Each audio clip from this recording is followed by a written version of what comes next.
आचार्य चाणक्य ने पुरुषों को कुछ महिलाओं से दूरी बनाए रखने की बात कही है, क्योंकि ऐसी महिलाएं पुरुषों के जीवन को पूरी तरह से बर्बाद कर देती हैं। आचार्य चाणक्य एक महान अर्थशास्त्री थे। चाणक्य के बताए गए विचार लोगों को जीवन की राह दिखाने का काम करती है। जो भी आचार्य चाणक्य के विचारों को अपने जीवन में उतार लेता है, वह जिंदगी में सफल हो जाता है। उन्होंने जीवन के विभिन्न पहलुओं के बारे में महत्वपूर्ण जानकारी दिए हैं। आचार्य चाणक्य ने महिलाओं के बारे में भी अपने विचार दिए हैं। उन्होंने पुरुषों को कुछ महिलाओं से दूरी बनाए रखने की बात कही है, क्योंकि ऐसी महिलाएं पुरुषों के जीवन को पूरी तरह से बर्बाद कर देती हैं। आइए जानते हैं कि वे महिलाएं कौन सी हैं। स्वार्थी और लालची स्त्री से रहें दूर।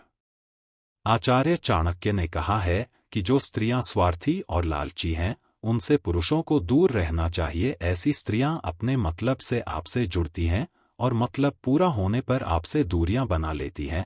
अगर ऐसी स्त्रियों से कोई पुरुष संपर्क रखता है तो उसे तुरंत ही इन स्त्रियों से दूरी बना लेनी चाहिए, नहीं तो पुरुष का पूरी तरह से सर्वनाश हो जाएगा। संस्कारहीन स्त्रियों से बनाएं दूरी। आचार्य चाणक्य ने कहा है कि जिन स्त्रियों में संस्कार नहीं होता है, उनसे दूरी बना के रखना चाहिए, क्योंकि तन की सुंदरता क्षणिक होती है, यह कुछ ही समय के लिए मूल्यवान होती है। लेकिन जो स्त्रियां सुशील और संस्कारी होती हैं, वह जीवन भर दूसरे व्यक्ति का आदर और सम्मान करती हैं। अगर संस्कारहीन स्त्रियों से संबंध बनाते हैं तो यह आपके मान सम्मान को कम करने का काम करती हैं। चरित्रहीन स्त्रियों से रहें दूर। जो स्त्रियां एक साथ कई पुरुषों से संबंध रखती हैं, उन्हें वेश्या कहा जाता है। ऐसे में पुरुषों को इन स्त्रियों के पास भी नहीं भटकना चाहिए। इन स्त्रियों से हमेशा दूरी बना के रखना चाहिए। आचार्य चाणक्य ने यहाँ तक कहा है कि चरित्रहीन स्त्रियों के घर के भोजन करना पाप के समान है। ऐसी स्त्रियों से संबंध रखने वाला व्यक्ति जीवन भर परेशान रहता है। अज्ञान महिलाओं रहें दूर।